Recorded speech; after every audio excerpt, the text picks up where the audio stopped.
Oh, What is up, faithful? Welcome back to an episode of Clutch Gene Sports. I'm with my guy Rohan Chakravarthi. How's it going, Rohan? hey, doing good, man. Another what do you call it? Another Tuesday, and we get to talk some Niners. Yeah, a lot of drama going on, right? Between Brandon Aiyuk and the 49ers. It sounds like possibly Brandon Aiyuk may want out. Brandon Aiyuk may be upset with the organization, depending on how you're looking at it. If you're looking at it as the Brandon Aiyuk perspective, the team perspective, and stuff like that. So on today's episode, we'll be talking briefly, obviously, the Brandon Aiyuk situation. There's drama brewing. We'll talk about a little bit about if he gets a contract, but we're also going to talk about after that.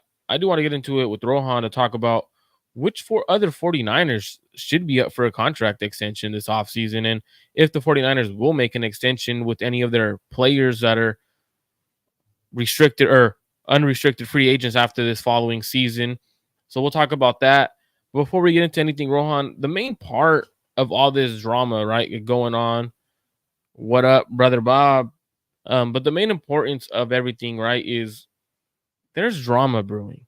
And for those who aren't familiar with what's going on with the Brandon Aiyuk situation, so Brandon Aiyuk is looking for a contract extension.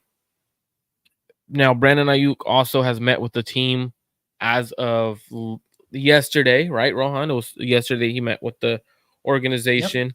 His plan was to hash things out. Obviously, when you're in person and there's a debate going on or there's something going on and it's very personal, obviously being there in person is a lot easier than going through an agent, emailing someone or texting someone or because they don't really do phone calls. They usually go through the agent. That's how they get the contract or the offers in, and the agent will relay it to his client, and then they'll come up with a counter offer and they'll send that back to the organization. So when you're looking at everything, Brandon Aiyuk's been upset and he's been very vocal about it.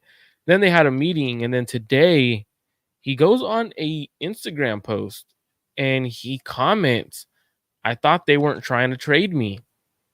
Obviously, that's a shot at the 49ers for whatever is happening. So that's where we're at right now. And all over social media, but actually, before we even get into talk about Brandon Aiyuk, all over social media, you have fans that are either saying trade him, he's not worth it, or pay him. Somewhere in the middle, like, you know what? I don't care what the team does. We have a good enough team. Why do you think fans, Rohan, are in that situation where they're, you know what, F him, trade him? I think we get through this carousel kind of every single offseason, and just the dynamic of these contract negotiations and the way they're displayed in the public, right? We don't truly know what offers are being thrown out, what's going on, but when you see other teams giving these offers out and other players accepting them, you wonder why aren't the 49ers or why isn't Brandon Aiyuk in the same situation?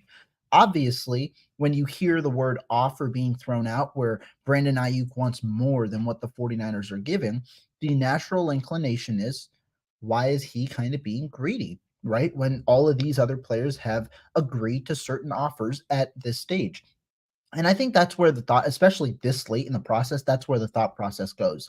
And the issue is the players villainize themselves in a way, or at least to the fan base, when they're trying to negotiate. Brandon Ayuk's only leverage, only chip is the public. He doesn't really have as much leverage, and we'll get through that in a moment. But the way that he kind of experiences or expresses his frustration is through social media with comments like, I thought the Niners weren't trying to trade me. Comments through his wide receivers coach and all of this and all of that we've kind of seen over the last few months.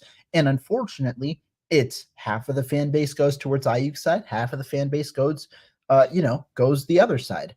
And so that's where I'm kind of that's kind of where the situation is at the moment. Obviously, there's a bit of a stalemate. You're hoping things can patch up sooner than later with training camp kind of a month away.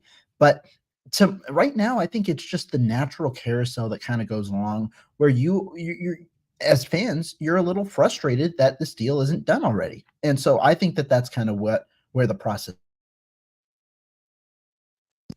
Do you think for a fan to calling out Brandon Ayuk in this situation in terms of I've seen people calling him a diva, people calling him other words that I won't say on the show because I'm not about to call someone what he's being called, right?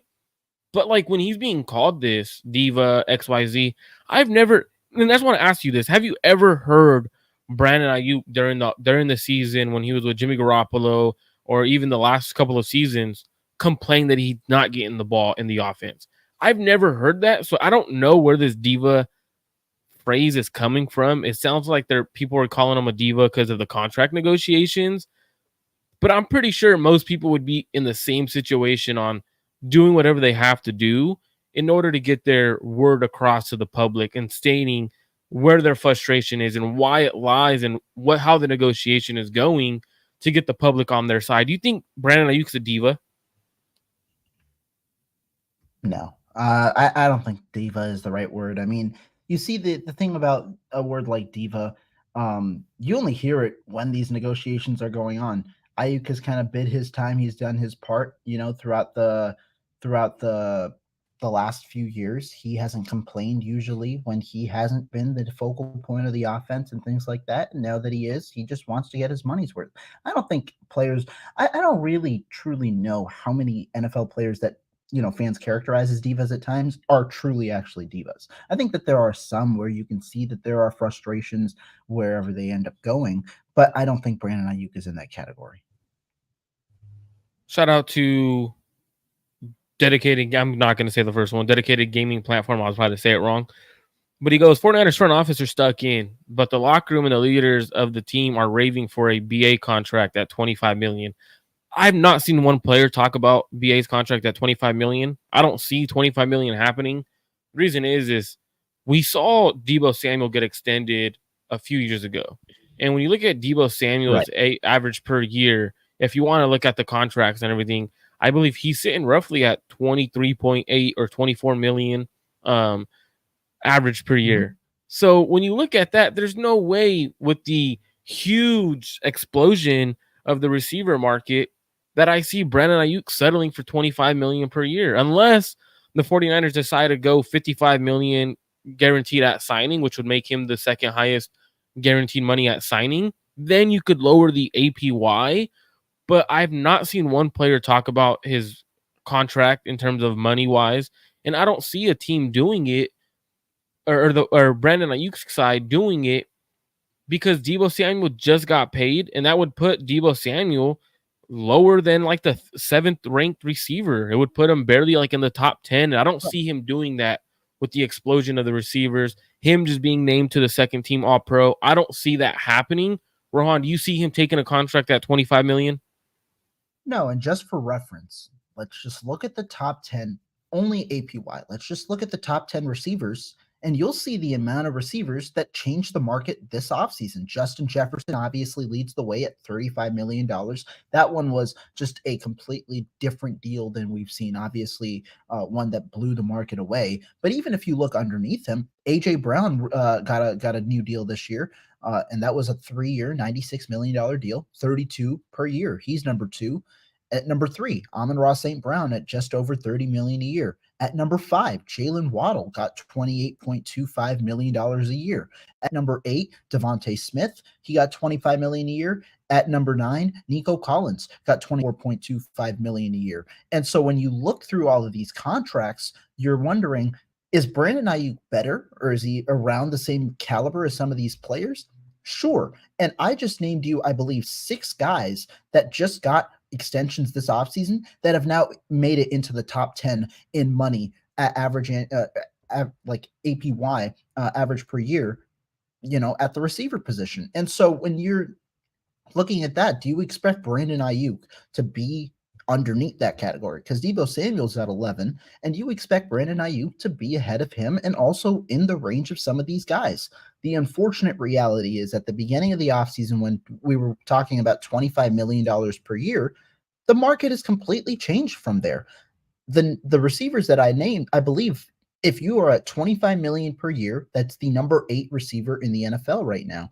Devontae Smith. And I understand there are a lot of different ways that people view contracts. New money, the way that it's attached to the final year of your deal, which kind of makes the APY a little lower, trumped up cap hits at the end of the contract to sweeten the deal and things like that. There are different ways to view contracts, but if you're viewing it as a purely APY kind of category, you see that six of the top 10 receivers got deals this offseason, and Brandon Aiyuk is in that category if you're talking about caliber of receiver.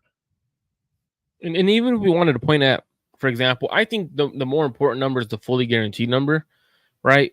We just saw Justin Jefferson explode that market at 88. I don't see Brandon Aiyuk coming close to that. We saw AJ Brown with his new deal get 51, fully guaranteed.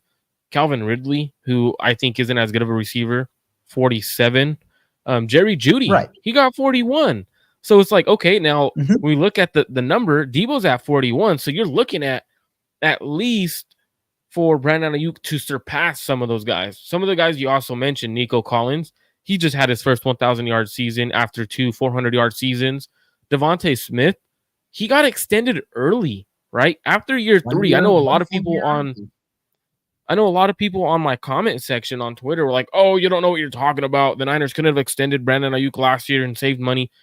After your third fully accrued season, you could get extended in the NFL. The Niners could have, after his first 1,000-yard season, they could have signed him on a team-friendly deal where they know that you could see the talent that Brandon Aiyuk had last year, and you could tell that he was in for another breakout season. So I just don't see Brandon Aiyuk taking less money at that 25 range. And I know Dedicated Gaming Platform says, granted, this was before the offseason with the wide receiver blow up. We have 49ers throwback. The 49ers need Aiyuk more than they need him. Otherwise, the passing game takes a huge back, and Debo doesn't beat man coverage unlike Aiyuk. Well, thanks for sending us into our second segment, throwback, because one of the topics we wanted to talk about was the importance of Brandon Aiyuk to the 49ers offense and the importance of BA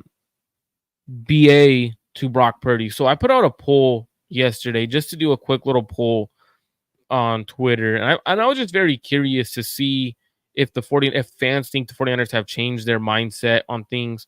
And the poll that I put out was essentially asking fans if they think the 49ers essentially believe that they don't need BA. So my question was, do the Niners believe they do not need top receivers anymore because they have a top quarterback? And the answers you could choose from were, yes, they need offensive line, not receiver, which is meaning that the quarterback is able to elevate the offense no matter what. And then the second answer was, no, they need Brandon Aiyuk for Brock Purdy. I'm curious, Rohan, what is the importance of a Brandon Aiyuk to not only to Brock Purdy, but to the 49ers offense in whole? I think this is a great question. I think that when you go into it, there are a lot of layers to it. And I've been doing a lot of thinking about the 49ers offense this offseason. In when you find out, that there are conversations about several key players, especially skill position players, that it could have gone one way or another this offseason. Aiyuk obviously was involved, Debo Samuel was involved, and you start to question which guys can the 49ers kind of not afford to lose. And I think you can make an argument for everybody. And I also think you can make the argument that the 49ers can make do without some of these players, but Brandon Aiyuk is unique in a certain way. But he's also unique in a non-49er way. When people think about the 49ers, you think about those versatile weapons, guys like Christian McCaffrey and Debo Samuel, who are unique at their positions. Debo Samuel, you don't see many players built like him. You see a lot of teams try and emulate that type of player because you don't have that type of physical presence that can do a lot of different things that normally wide receivers don't do. Christian McCaffrey, the same thing. He can play wide receiver essentially out of the backfield as a running back. That's not a norm for running backs. Aiyuk is your traditional receiver, but he's a traditional receiver that is at the top of the game at what he does, which is beat man coverage. That's the number one skill that a lot of teams look for when you look at a receiver. Can you beat man coverage? Because that's the number one concept, that the most difficult concept to beat. And that's what the best teams utilize, because the best teams have the best corners, or the best corners. They are usually man cover corners. And so Aiyuk has that skill. He has that skill, and he beats every other 49er by a pretty wide margin, because He's got good speed. He's got great route running capabilities, and he's got good hands. He's got the trio of things that you kind of need to be a deep threat or to really be a over the top man beater as an outside receiver. That's what makes him different. And so when you take that away, you question, can the 49ers offense function? Yes. But when you talk about the ceiling of the 49ers offense, or what really puts this offense over the top, adds an extra layer of dynamic to it, it's a player like Brandon Aiyuk. Because the one thing that really we saw this year is the 49ers developing a capable downfield attack that can be consistent. Brock Purdy, with his willingness and Mhm. accuracy to throw it downfield, you need a receiver like Brandon Aiyuk in order to make that happen, so you get those downfield capabilities. And the one thing that I point to, Kyle Shanahan, since he's had Jimmy Garoppolo, has looked for that downfield presence. You see it at the top, as the top progression in a lot of those plays. This year, those plays started to come to fruition because you have a guy like Ayuk and you have a guy like Purdy. And so that's where the value of Ayuk can't be understated. Because while we've kind of been, we've kind of been accustomed to this 49ers style where you're physical, you have versatile players, we are also starting to become accustomed to the style that the Niners can be a traditional offense on top of that. And so you question which guys are more valuable than others. And like I said, you can make an argument for a lot of different players, but I think Brandon Ayuk has a special importance to this offense that differs from several of his teammates because he's got the number one skill that you look for in a receiver and the number one skill that makes the 49ers offense, that puts them over the top, makes them that dynamic offense with that deep threat that has the capabilities that he has. And I know Throwback goes on and says, he's like, Rohan, we can't deny that Brock Purdy made Ayuk better. Even though he was always open, Jimmy wouldn't throw him the ball. Now, one thing that you mentioned here, Throwback, is he was always open. Now, that doesn't mean that Brock made him better. That just means that Brock is capable of getting him the ball. Now, like, you're mentioning that he was always open. Now, when I look at Brandon Ayuk in the offense, one thing that is very evident from Brock Purdy and Brandon Ayuk's connection is the understanding that Brandon Ayuk is going to get open on time, and he's going to be there where Brock Purdy wants to put the ball. The anticipation throws that we see often that are usually to Brandon Ayuk, those are very important for this offense, because if not, once playoffs comes, once you start playing teams that are capable of going press man, for example, if Brandon Ayuk's not on this roster, you don't have anyone that could consistently win in a timely manner. What that means is you're going to have Debo Samuel most likely on the line of scrimmage having to beat press man. That's not his game. Ricky Pearsall also not his game. He's inconsistent at that. He could do it, but he's inconsistent at that off of his college film. So then you have Jawan Jennings, who also isn't a big time fast route runner or anything like that. Maybe Jacob Cowan could be that guy, but even then, he's a smaller guy. He's a rookie that you're expecting to throw into the fire. So if you don't have a Brandon Ayuk in this offense, what you're going to start having teams do is stack the box, try to take away Christian McCaffrey. The moment you stack the box, you go press man. Now everything gets a little bit muggy. The timing is off. Now, what happens when Brock Purdy's timing's off and he has to extend plays? Yes, he can extend those plays, but it's great watching him do it when he has to, not all the time. Because doing it all the time, it's going to make your game completely different. It may lead to different interceptions that we've never seen. So yes, Brandon Ayuk is extremely important to this offense. And a lot of fans, they tend to say, "Oh, we can win with or without him." We can win with or without him because our team is stacked. I agree, but it's much easier to win with him than without. Um, And the question ultimately is, I think you can make an argument, like I said, to win without any of the top 3 or 4 players for the 49ers if you take one out of the equation. But the I goal disagree. ultimately is to win a Super Take Bowl. away I'll Take away Christian, go and ahead. I think that's the hardest one. I don't think you could take away Christian on this offense right now. Now, the reason I say that is because we had the formula back in 2019 when we were such a big rushing attack, where if you go by committee, you're able to win. I'm not saying that if you take away Christian right now and then this is the running back room that you can. I'm saying that you can create a different running back room to where you Okay, don't okay. necessarily need a type of guy like Christian McCaffrey. The point, though, is the 49ers have built this team because they want to win a Super Bowl. You need, not need, but it is significantly easier to accomplish that task when you have all of these weapons at your disposal. And when you're trying to look what is the most efficient way to win a Super Bowl, one, you need that outside receiver that you can kind of, uh, you know, point your target share towards and kind of win. That's Brandon Aiyuk. And two, for this Niners offense, you need that type of running back like Christian McCaffrey that is able to do the different things that he does. I think that those two guys are the guys that you kind of really point to and potentially can say that those two are the most important, I think. And it's just because those guys are the ceiling elevators to me. Those guys are the two guys that really elevate your ceiling. That's what I'm looking to when you're trying to win a Super Bowl. Shout out to Radar. So if you guys are not familiar on Instagram, Command Radar.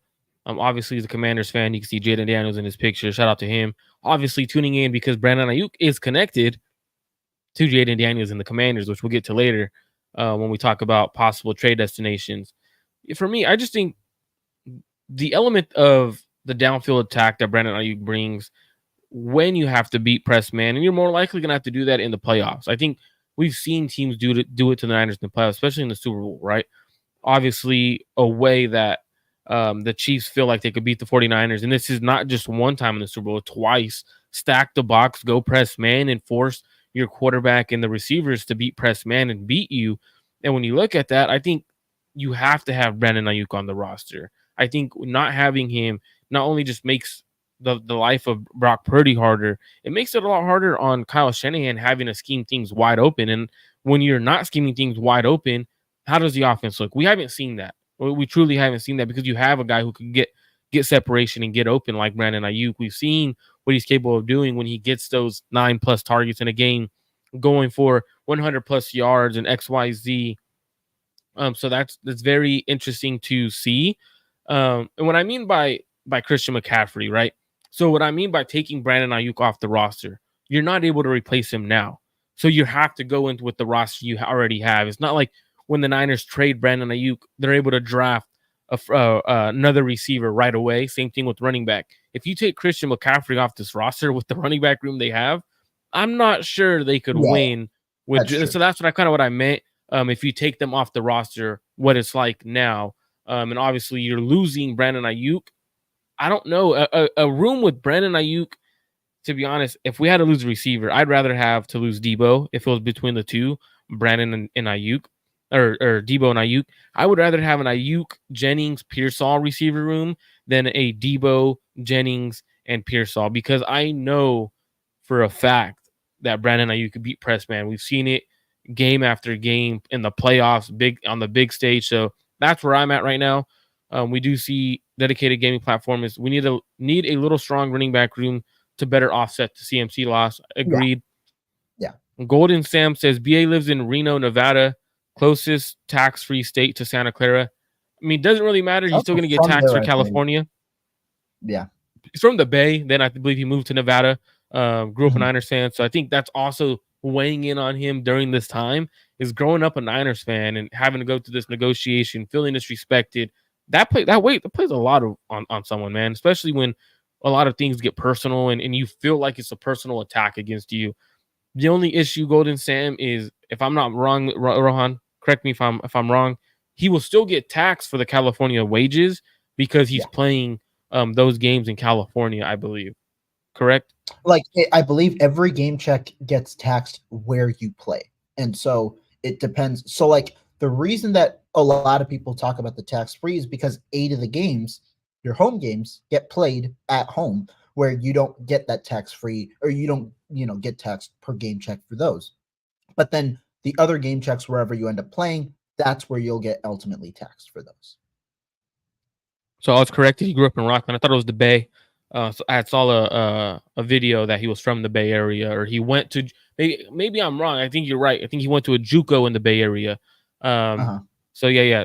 I believe he went to he went to a JUCO in the Bay. That's where my head is. I'm thinking he's from the Bay, but he's not.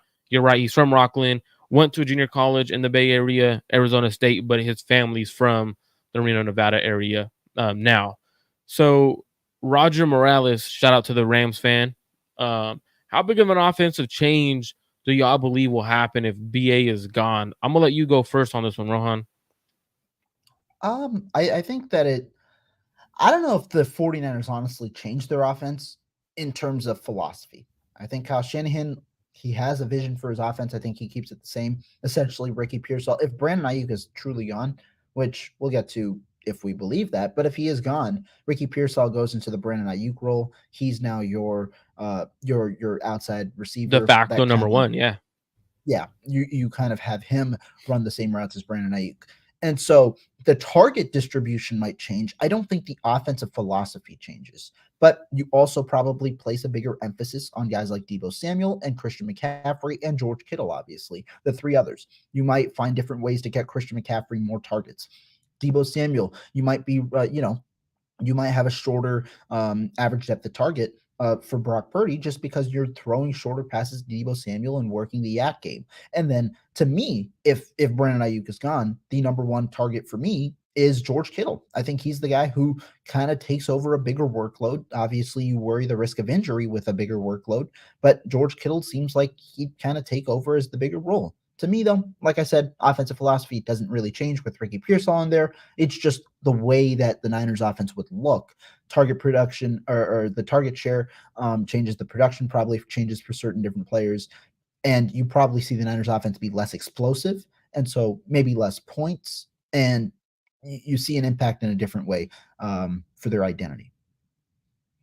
And I think definitely when you look at the offense, I think you're not going to really change the offense. And what I mean by that, so it's the 49ers were pretty like even in terms of their what they ran.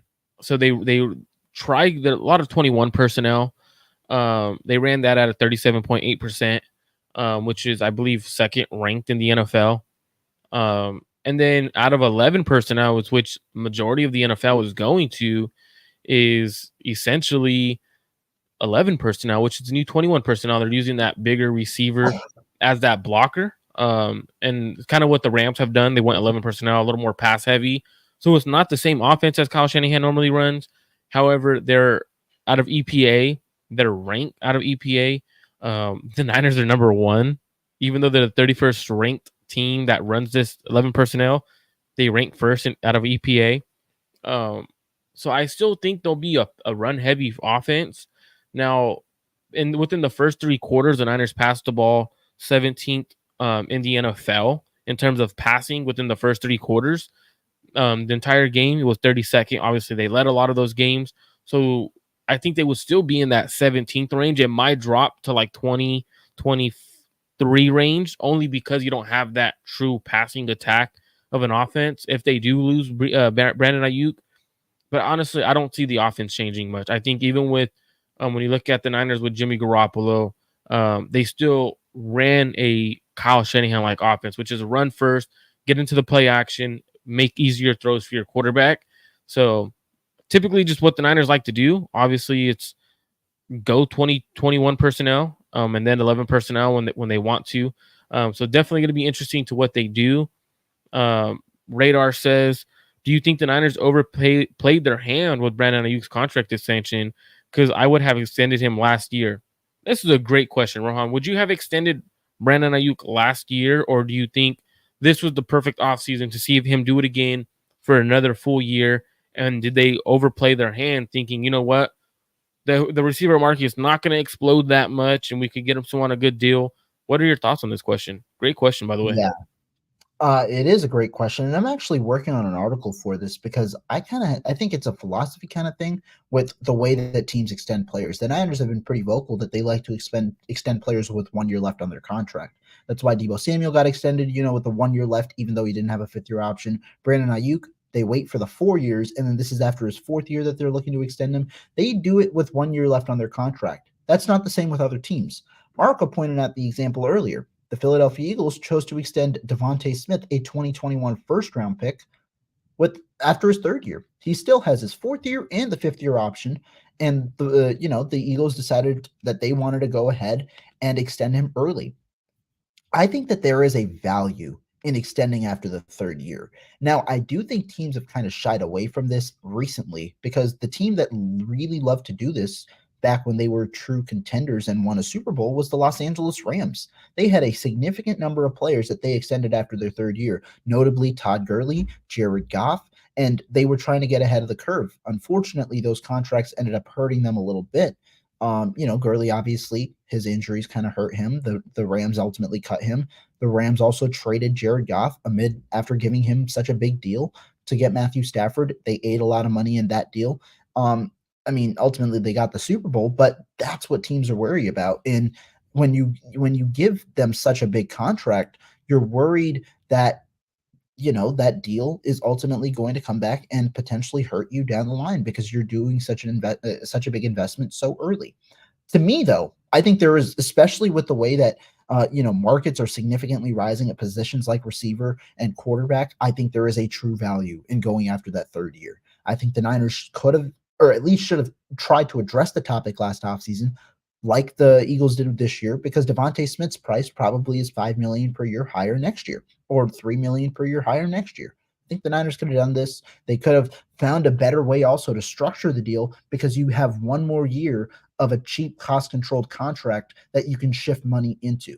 So you might, instead of paying him 14 million this year and 3 million last year, you might have paid him 6 million and 10 million, and then and increased it consequently. But I think that going after the third year would have been a better solution. The only issue is a lot of players don't want to do that. I understand the concept of security, but players like Aiyuk usually like to bank on having a big year and then getting the contract after the big year. Aiyuk eclipsed 1,000 yards last year, but it was clear he was, primed for a bigger year this year, and that was clearly the case. If I'm Brandon Aiyuk, I might have been a little hesitant to go after that contract extension after the last year, look to cash in even more, because that clearly has made a big difference in the amount of money that he's likely to get whenever that deal materializes. And I think the team shouldn't have done a contract in year 3 or after year 3 from team perspective, right? At least when you're looking at, he just had his first 1,000-yard season. Now, I would have done it. And the reason why I would have done it is because you saw him have a close to 1,000-yard season, just missed it by a couple of yards. And then when you look at his year 3, had 1,000-yard season, looked really like the part, like a true number 1 receiver. And then what happens is you could get him on a cheaper deal, but also you're banking on that 5th-year option to be part of that deal. A lot of times teams use that as a part of their contract negotiation during that third year. You know what? Okay, we're going to give you this extension. We're going to use that 5th year as the first year. So it's still a low number. And then it kind of redrops again in terms of cap number. But where I think the Niners overplayed their hand to this question that was asked is waiting so long in the process of extending these receivers. We've seen receiver after receiver after receiver get extended, whether it was before the draft or right after the draft. I think the Niners just wait too long to sign a player of that caliber. You know he's going to get his money no matter what, and yet you're waiting so long where all these new extensions come, and all that does for Aiyuk and his camp is, you know what? I was a second-team All-Pro. That guy hasn't been an All-Pro. So now it's like, wait, I've been voted this. I've shown that I'm one of the best receivers in the NFL. Obviously, when you're an All-Pro, you're an All-Pro for a reason. What does that say about Brandon Aiyuk? It's like, hey, you know what? Pay me what I'm worth. You can't be letting guys like Waddle get this contract, Devonta Smith, Nico Collins, and all the receivers that Rohan's named when he has a little bit more accolades because he has that All-Pro under his belt. So I do understand in terms of wanting to get that contract done sooner rather than later. Rohan, the question for me after do you think he wants out based off of that comment on that Instagram post where he was like, the Niners said they weren't trying to move me?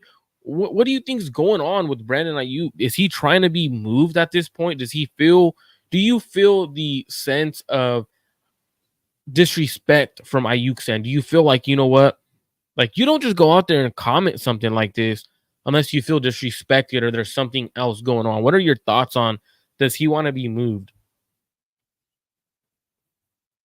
I believe you're muted. There we go. To me, I don't think he wants to be moved. I think the ultimate goal is still to get an extension, but If you're Brandon Aiyuk at this point, you're just looking to get your money, as soon as possible. It doesn't matter where it is. And I don't think Ayuk's oblivious to the fact that his name was probably involved in trade talk at some point this offseason. I'm sure his agent even got the information from the 49ers themselves. It's not that the 49ers never denied that they were going to take phone calls. I'm sure phone calls came in. We heard Pittsburgh. I mean, we've heard a lot of names involved, for Brandon Aiyuk potentially, with teams expressing interest. Washington probably made a lot of sense. I mean, the Jaden Daniels connection with Washington knowing that they were going to take him, the Adam Peters connection with Peters being in the building the last few years, it makes sense that there was a phone call had. I think Ayuk is just trying to, with that, you're trying to stir up the pot a little bit. And in a way, it's just public perception. Fans, if they're against you, trying to get them on your side a little bit. I don't think that that comment has too much to do with the ongoing negotiation aspect. This is why I like doing the show with Rohan, because he keeps it so like, you know what, nah, like we're overblowing it. Like obviously it's a little overblown, over proportion or whatever. I think there's something to it, Rohan. I feel like, so, for example, I feel like this is him saying, in a way, I was told they were not going to take any offers and any phone calls on me. Now look what they did, right? Like that's kind of how I felt when I saw this. Like I was like, when I saw the comment, I didn't even go into like thinking, oh, this is what Brandon Aiyuk feels. My first thought was the Niners told him, because the comment was, but I thought the Niners was never trying to trade me. My first reaction was they must have told him, we're not looking to trade you. We're not looking to take calls or offers on you.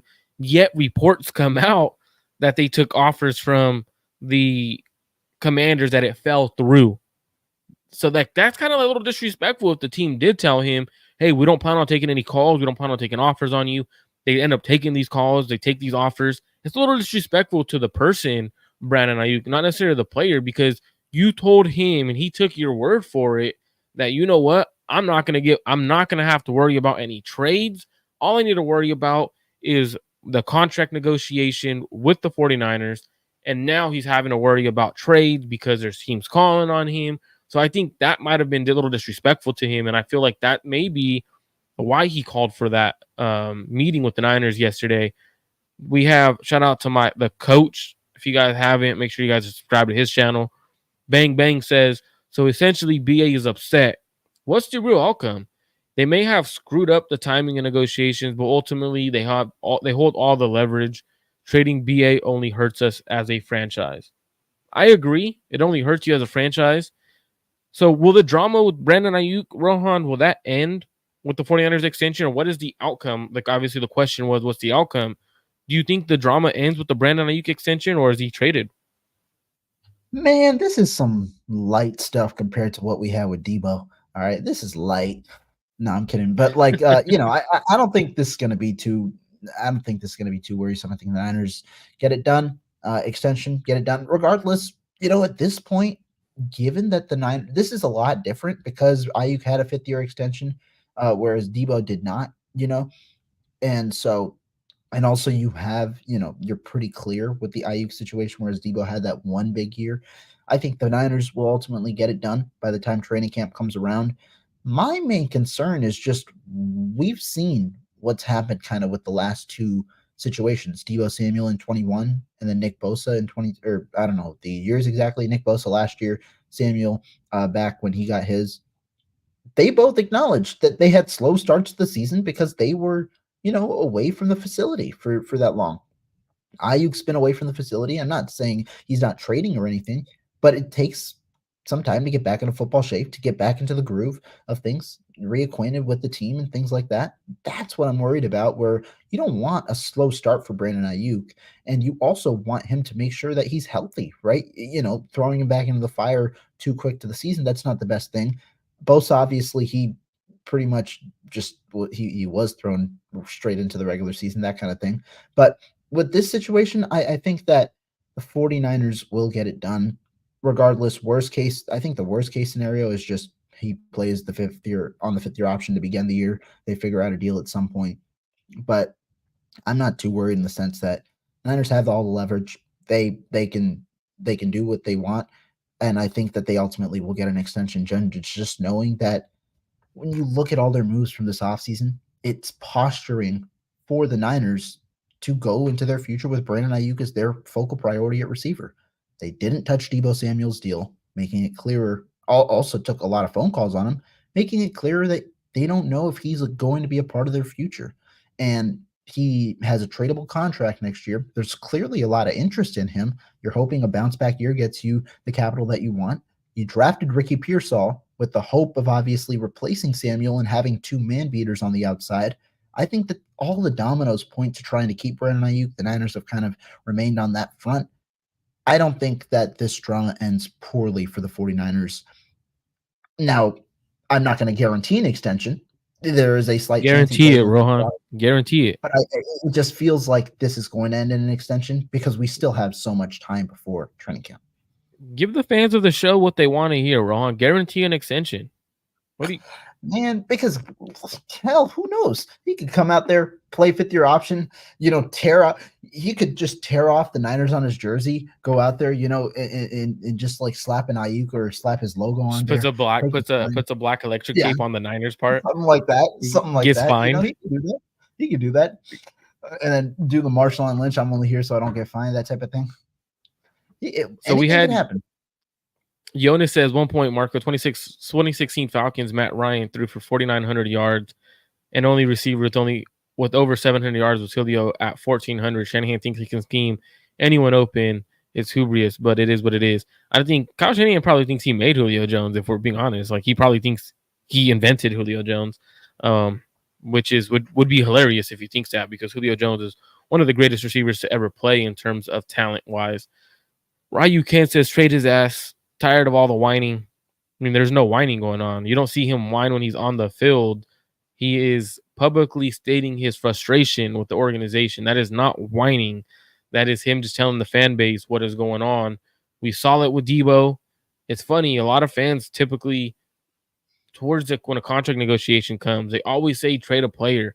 But during the season, when that player is doing great or that player is catching passes off of someone's helmet in the NFC Championship game, they're saying he's the greatest receiver on the team or greatest receiver since XYZ. They're celebrating his success. But when he wants his success to be paid for and he wants his success to be acknowledged, they say trade his ass. He's just whining. To me, it just doesn't make sense. And I'm not no shot at you, Ryu, but it's just a lot of people on Twitter have been saying the same thing, and I've been saying the same thing on Twitter. It just doesn't make sense to me for a lot of the fans to be saying this, because he doesn't complain during the regular season when he's not getting the ball as often as he should.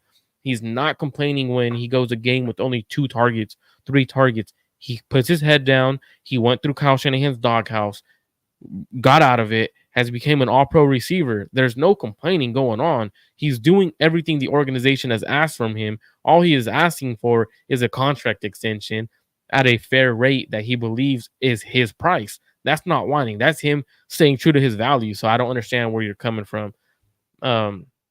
What window is closed? That's my question. What window? Do you think the Super Bowl window? Because if you think the Super Bowl window is closed, that's another topic for another day. Before I get to my response on if I think an extension will happen, I wanted to get to this question. Actually, no, I'll do my. I think an extension gets done. Yeah, you can answer. Yeah, this. Yeah, I think an extension gets done. I think at the end of the day, the Niners understand that Brandon Aiyuk is too valuable to Brock Purdy than they want to truly admit. He is a great receiver. Obviously, when you're named All Pro, that says something along or across the NFL. They're acknowledging you for what you've done throughout the season. So being a second team All Pro, the team understands that he's a great receiver. He does everything right. He's shown the culture of the 49ers.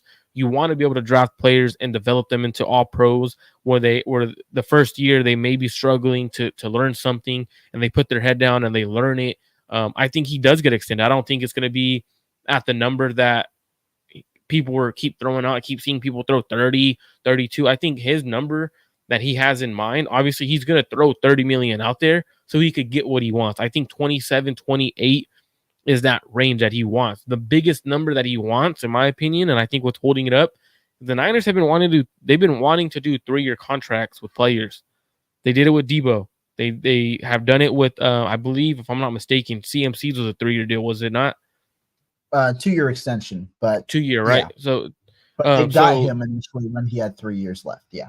so they want to do 3-year deals. In my opinion, I think that's what they get. It's essentially a 2-year deal. You're not putting money into that third year. You're adding an extra void or 2 years of void, which lowers your cap number, which I understand from a team perspective. But from a player's perspective, you want a 4 or 5-year deal because it's giving you that long term on a team where you don't have to worry about a contract. So I think the thing that's holding this contract up is the length of the contract and also the guaranteed money. I think at the end of the day, Yeah. even though the numbers of average per year are being thrown around, I think the guaranteed money is what he truly wants. I don't think he cares about the 30 million per year. If he hits that 50 million guaranteed at signing, he's won because that's putting him in the top 3 of contract for receivers. And when you look at the fully guaranteed money at signing, that's putting him above Calvin Ridley, which he got 47, putting him right under AJ Brown, which rightfully that's where he should be. He shouldn't be getting nothing around the 45 under Calvin Ridley. He's a better receiver, so I understand where he's coming from. Now, would I take a trade for Brandon Aiyuk for Jahan Dotson and a second round pick? This was a Trade Commanders content creator poll they had posted. I wouldn't. I think Brandon Aiyuk is a much better receiver than Jahan Dotson. I think a second round pick doesn't do nothing for you this year. It only hurts your team. Now, Jahan Dotson may be able to put up much better numbers in the 49ers offense, but Jahan Dotson also is going to be in the same situation. Let's say Jahan Dotson puts up 1,000 yards for the 49ers in his third season. He would have 2 500-yard seasons, a 1,000-yard season. Let's say he gets the 1,000-yard and another 1,000-yard season. What do the Niners do? They end up saying, "Oh, we don't want to pay you either." Like, so do you eventually move off of him too? I'd rather just pay Brandon Aiyuk. He's an all-pro receiver already. You know what he is in your offense. I'm about what you know a player is rather than what can Jahan Dotson be in the 49ers offense. I would not take this deal, even though you're getting a second-round pick on top of a receiver. What about you, Rohan? Now, I view this in 2 ways. If you're just talking about this deal just normally, I think that you can get behind it in the sense that essentially this is like, do you view Jahan Dotson as in the value of a second round pick? Sure. I think you can make an argument for it. Now, if you're talking about the Niners, this is absolutely not, just because, like Marco said, the goal is to compete for a championship in 2024. This might be the last year you have this true core together, and Jahan Dotson is not a better player than Brandon Aiyuk. They're going to make similar money this year. Money is not the issue, even after his extension. And a second round draft pick in 2025 doesn't help you in 2024. Now, and I mean, the other part is, if you bring up the contract thing, if you want to just trade for, if you want younger receivers or cheaper receivers, you should have just traded Aiyuk for a first round pick or whatever and just drafted a receiver this year. The whole point, though, is to go for a Super Bowl. I think that's pretty clear. I mean, they did draft the receiver. Do you not think Ricky Pearsall is a receiver that's capable? I meant another one. Like an actual good receiver. Is that what you're trying to say? Not. I'm not going to dig myself. I'm just messing. I'm just messing. I'm messing with you. I'm. You know what I'm doing to you, bro. What I meant is, yeah, you should, if you wanted to. Though you have to improve this year. You can't go for talent for next year. And there was a clear directive. The Niners believe that Brandon Aiyuk provides them the best opportunity to win a championship this year. I don't think you have to stick with that logic. And I think that's the ultimate way to go ahead and do that. Yeah, absolutely. And I think it's going to be interesting to see what happens. And everyone knows what I was trying to do to Rohan. I was trying to put him in a corner and mess with him to get him to say something so I could clip and put it on social media like I always try to do. Rohan's too smart for that, though. Roger Morales says, you almost got. So I almost got you. That's probably the closest I've gotten to getting you to say something that you don't want to say. I think Roger Morales says, I think BA stays personally, but man, will I celebrate if he's out the NFC West? Hey, Roger's going to be celebrating Brandon Aiyuk like I celebrated Aaron Donald retiring. Woo, boy. Oh, it's not one of those. Oh, my bad, Roger. My bad. I forgot. You're still probably grieving over Aaron Donald retiring. Shout out to the Rams, though. Shout out to you, Roger. It's messing with you, man. Appreciate you for tuning into the show. Aaron Donald. Oh, that's you remember Daniel Brunskill, who used to be on the Niners? Oh yeah, that's his son. Yeah, it's his son. I forgot. Yeah. Hey, we control here too, man. I appreciate you, Roger. Radar says, how will Kyle be looked at if he fails to win a Super Bowl in this window? I think if he fails to win a Super Bowl, I think you're going to have, and you should have media, at least mainstream media, putting a fire under him and possibly calling for his job, to be honest with you. So for me, in this window, that would be like, I'm one of the bigger Kyle Shanahan guys out there, and I've said, I didn't.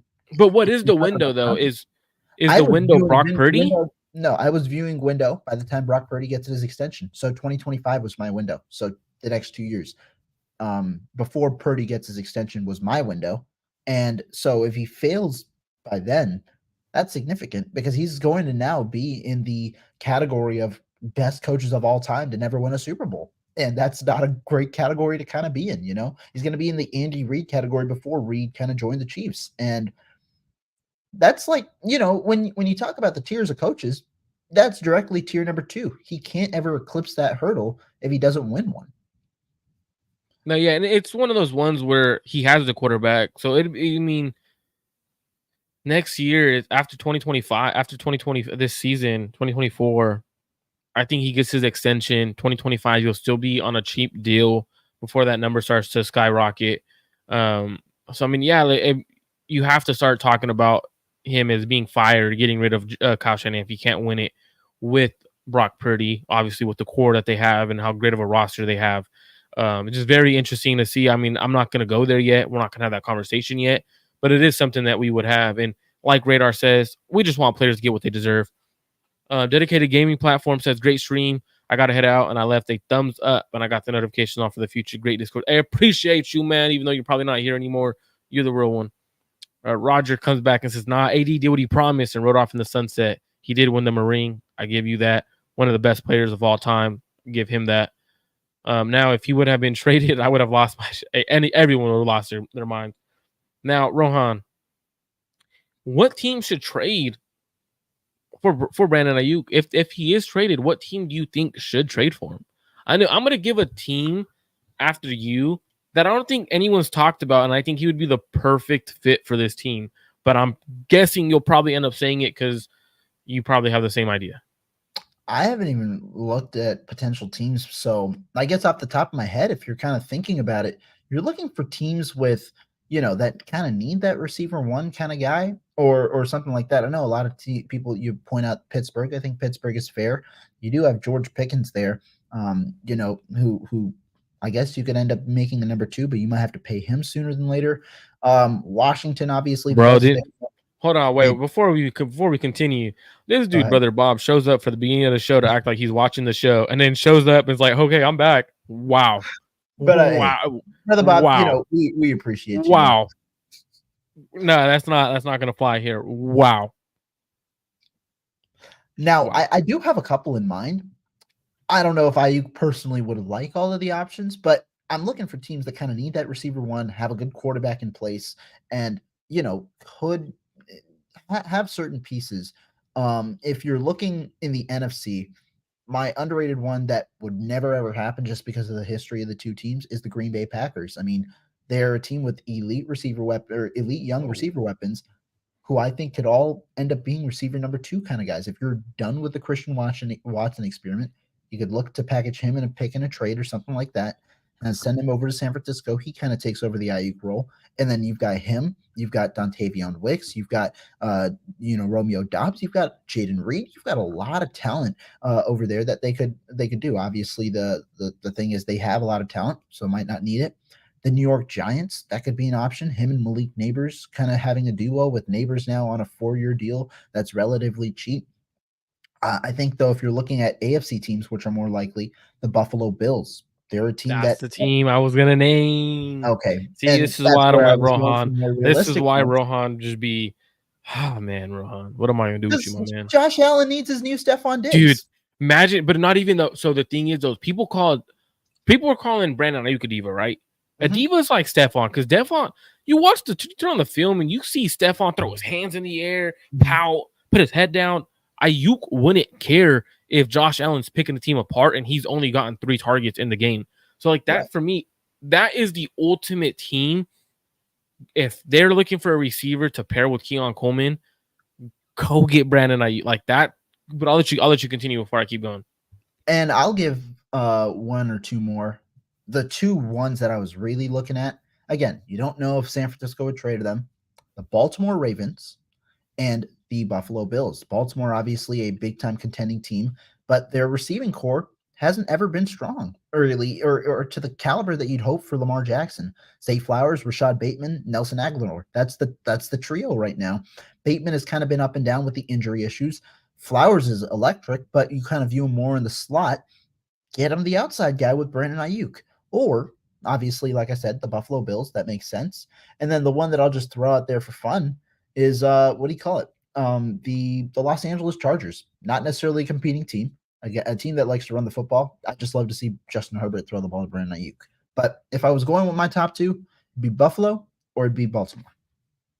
So before I get to a couple of teams, I wanted to. So Roger Morales says, "Hey Marco, when will you be starting to cover the whole NFL?" I saw a previous stream you had mentioned. So I'll be doing a NFC West ranking this week. Also be doing top 10 coaches this week. But I'm gonna start doing that starting this week and getting into that. Obviously, Brandon Aiyuk is the big topic of the whole NFL right now. Obviously, NFL media is talking about it. So for me, I'm looking at that. But definitely gonna be talking more NFL. So I appreciate you for tuning in, Roger. We'll see where your team ranks up in the NFC West. I'll be going live tomorrow with Ashley Ariana to talk about the NFC West rankings. Want to do eventually rookie of the year projection way too early before training camp, stuff like that. So I'll be getting into that one very soon. So tap in. NFC West is coming and see where the Rams rank up with the Niners. But looking at the trade scenarios, the Bills make sense. The Jaguars make sense. Giving him they just signed their quarterback and his cap numbers are fairly reasonable where you could go out and get a true number one receiver and pay him. Now that would give Trevor Lawrence two receivers. Obviously they got Brian Thomas. They would have Brandon Aiyuk. Now I'm not sure on how Brian Thomas is as a true receiver or whatnot. I think I don't know how that's going to work out. But it would give him a true receiver in Brandon Aiyuk, and hopefully you would be able to see what he truly is before his life. He has like 4 years on his deal where the low cap numbers, where essentially you could see what he can be in the future. So I'm excited to see that for Trevor Lawrence. Obviously, the Buffalo Bills, they need a true number one receiver. Lee Ving says, Bills let Diggs go. Do they need to pay another diva? Brandon Aiyuk isn't a diva. Watch the film. Once he gets his money, you're not really going to see that. If you believe he's a diva, I don't think that that's going to be an issue at all. Yeah, it's when you watch Brandon Aiyuk, even when he's not getting targeted, he's running hard routes, he's blocking downfield. A lot of the big runs we see CMC, Deebo Samuel have, you usually see Brandon Aiyuk running down the field blocking. That means he's not a diva. Like divas aren't going to go downfield 80 yards downfield blocking for their running back. Like that's not what divas do. Divas want the ball. He's not a diva. So you get him. Obviously the Steelers, a team that I would like to see make a trade for him, even though I don't know how they would be able to do this, is the Indianapolis Colts. Getting Anthony Richardson another receiver. He obviously has a couple of receivers over there in Michael Pittman. I believe they just drafted. I could be mistaken. They drafted Josh Downs and then A.D. Mitchell. A.D. Mitchell. So imagine. So that's one of my favorite receivers. In the receiver class of this year, I cannot believe I forgot his name. But when you have A.D. Mitchell over there, you pair him up with Brandon Aiyuk, Michael Pittman. I think that gives their young quarterback all the weapons you need to see if he's truly that number one quarterback that you can extend in the next couple of years. Obviously, he looks the part already. His rookie year, he was having some good film. A couple other good teams that I see out there that I would pipe dream for them. The New England Patriots, right? Drake May. I think that would be their biggest thing. Is you're probably going to get an early second, and that's going to be a higher pick for them, or a first round pick, if possibly within the top 10, top 15, because they're not going to be that good. The Kansas City Chiefs, they're probably going to put their names into that category if he's being traded. Now, that's not going to happen. Obviously, that's going to probably the worst destination for him if you're the NFL or if you're the 49ers. But they're probably going to put their name in that category because they understand that they would win another Super Bowl with him.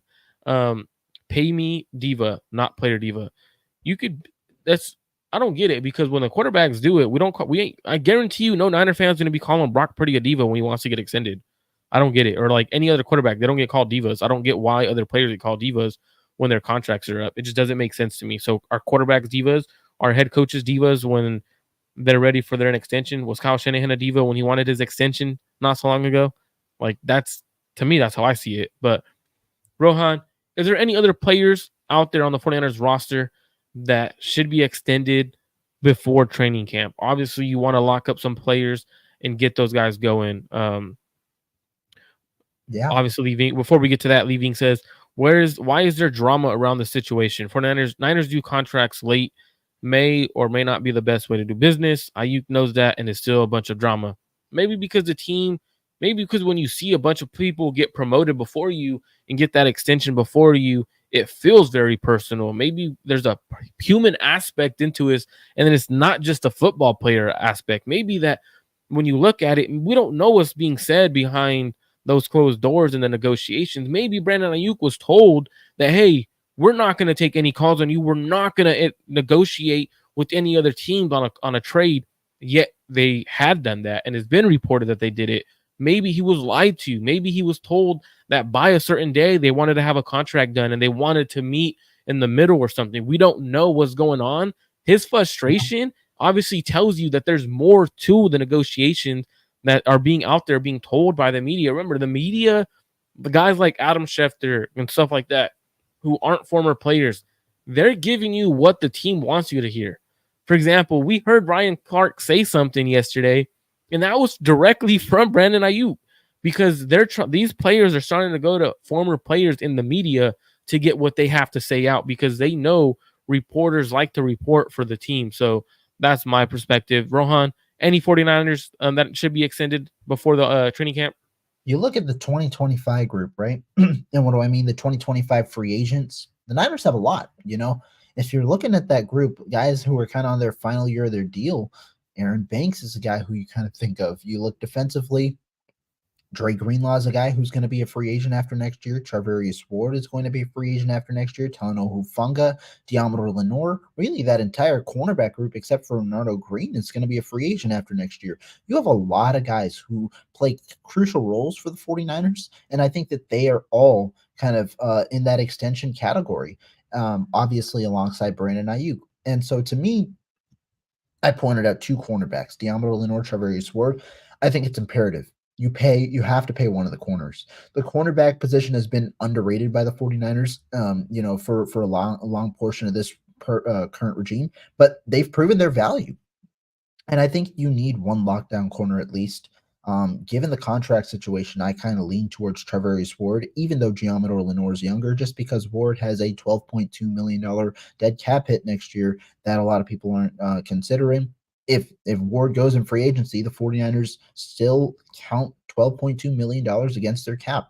And to me, also, I think Ward is the better player. I don't buy that Lenore has the bigger ceiling. I do think Lenore fits the 49ers a little better because he's versatile and he can do a couple of different things like run fits and things like that better than Ward. But I think when it comes to coverage, Ward's still in the prime of his career. I think it makes sense to extend him. I'd probably go with Ward given the Do contract you situation. think? Go ahead. Do you think on him? Just because I know with Ward, like you're right, he's in his prime and everything. But do you think the team wants to wait to see how he looks in camp post core injury? I don't know. The reason is because they knew he's kind of been dealing with this core injury for like years. He's dealt with it for years and still produced at a pretty good level. I think they do wait, and that's why I'm not sure if an extension comes before camp or after or during or after or whatever. I think it'd be more likely to happen before the season. But I think there are a lot of things to weigh. If Ward just wants too much money and where the cost of, having to take on that 12.2 million cap hit is all right, then you go with Lenore, who will be cheaper probably and is also younger. And I think the important part is you find a way to pay one of those guys. Apart from that, though, honestly, Marco, I don't see the 49ers extending any of their other guys. Drake Greenlaw, I think you're going to be a wait and see, just given that he won't probably Yeah, be ready to leave unfortunately, them. that one sucks, man. He's It's such really a good player. unfortunate Just because he unfortunate. was a guy. I mean, you love the combination of him and Fred Warner. That also might lower his cost, to where the 49ers might be a little more comfortable later down the line. I don't see that being extended right now. Aaron Banks, I expect the 49ers to let him walk in free agency. Whoa, I don't think the 49ers really? are going to pay him. I don't. I just Whoa. don't see that for the reason. That one's gonna piss a lot of 49er fans off who have been wanting to upgrade the O-line. That one is very, very interesting. That one is wow. I I'm think blown Aaron off by Banks that one. gets 13 to at least 13, but really realistically in the $15 million range next year. And you see this, Aaron Banks is a good player. Is he worth $15 million a year when you allocate that to other positions? I don't know, just because the markup in free agency for offensive linemen is so significant. Robert Hunt, he's an above average offensive lineman, I'd say, and he got $20 million with $63 million fully guaranteed. There are going to be teams that are in need of offensive linemen, specifically at guard, that are going to look at Aaron Banks and throw him a significant amount of money. I don't know if the 49ers will be able to match it, just like they did it with Laken Tomlinson. And Banks has been a good player for them, but I do think that they probably have to find a way to move on just because of their other cap allocations. And so I don't see Banks being extended. And Talanoa Hufanga is also coming off a major injury. The Niners have drafted his replacement with Malik Mustafa. I don't see him being extended. I think that that's the way the Niners go.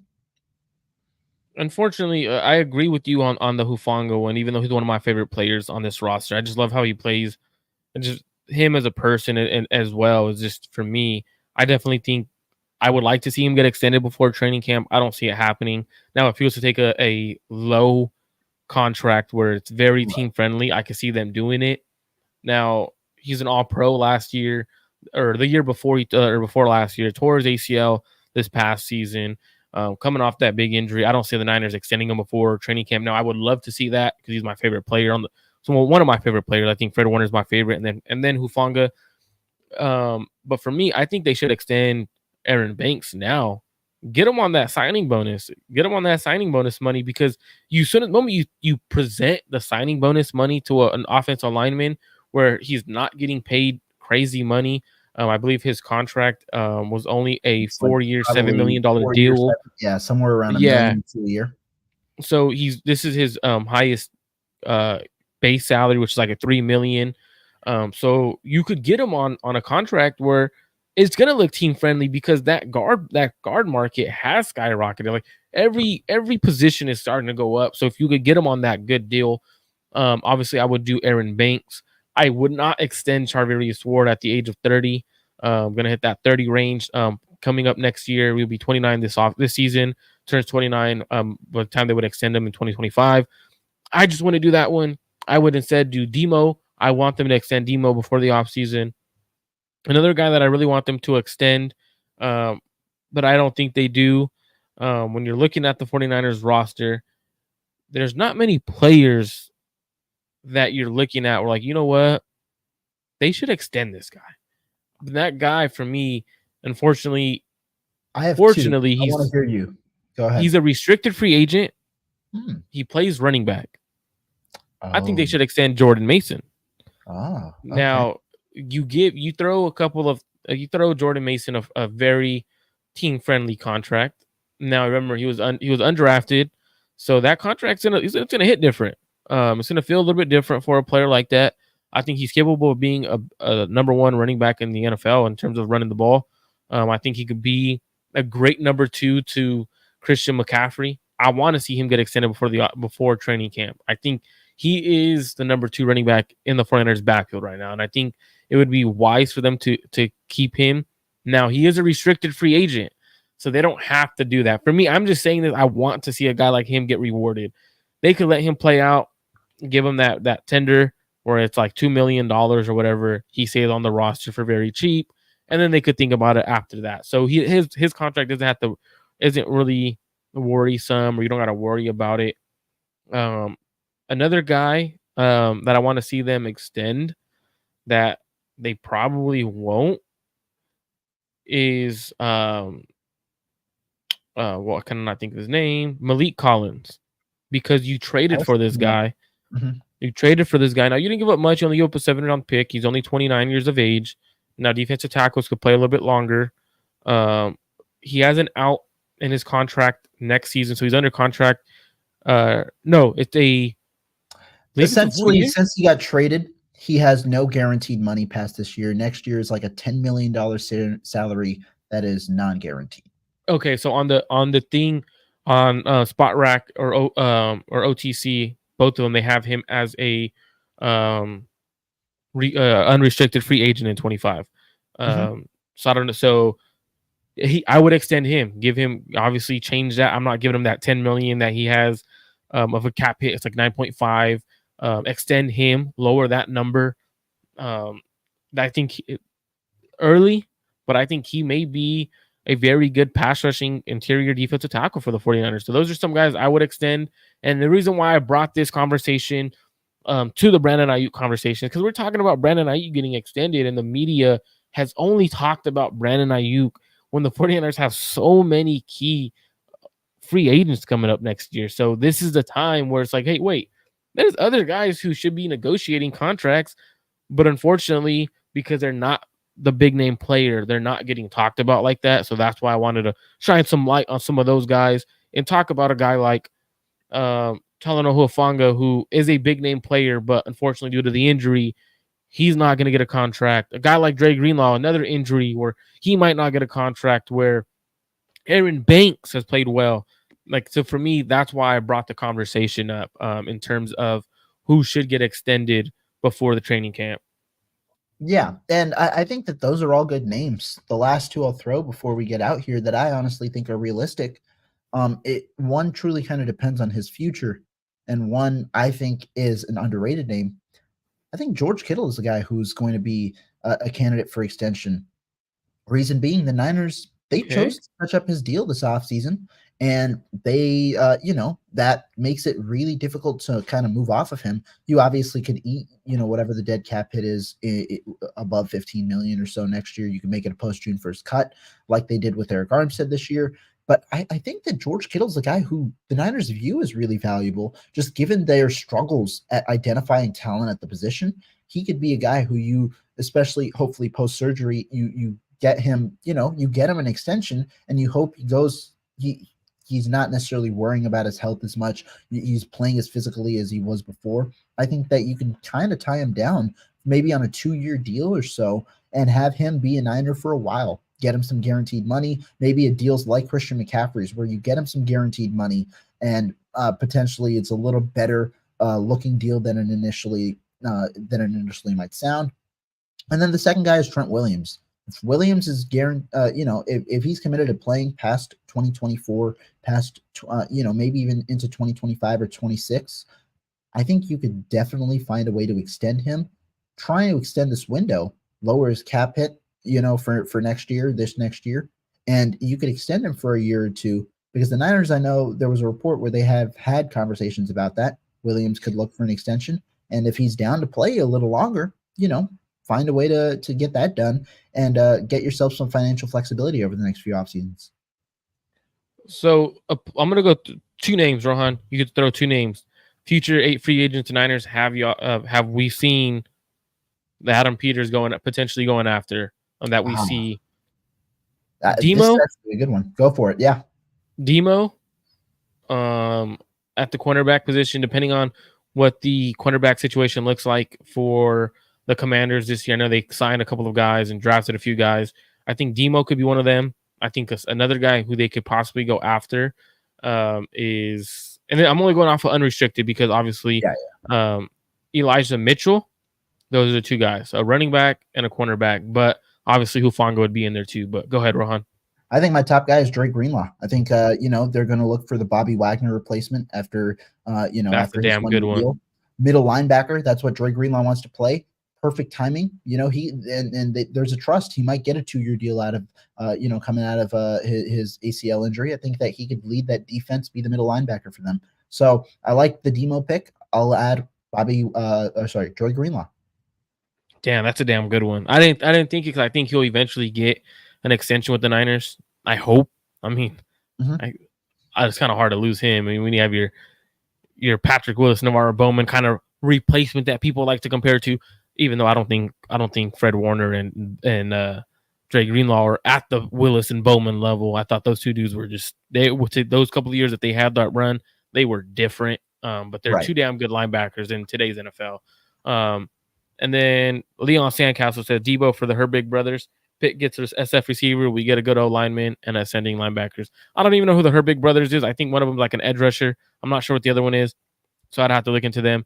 Rohan talked about post surgery, 30 pounds lost. Pretty scary about George Kittle. But Yeah. that's it for today's show, everyone. Thank y'all for tuning in. Make sure y'all go to Clutch Gene Sports, hit that subscribe button on today's show, hit that thumbs up, hit that notification bell. Go to Rohan Chakravarthi's personal channel.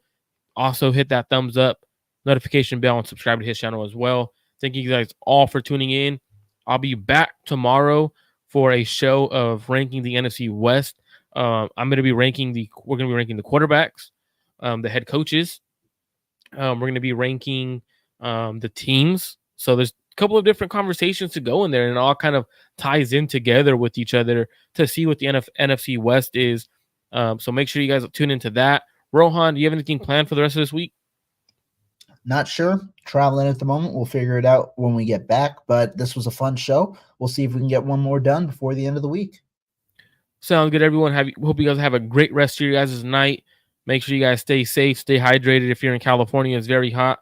Appreciate every single one of you guys for tuning in. Have a great rest of your night. Peace.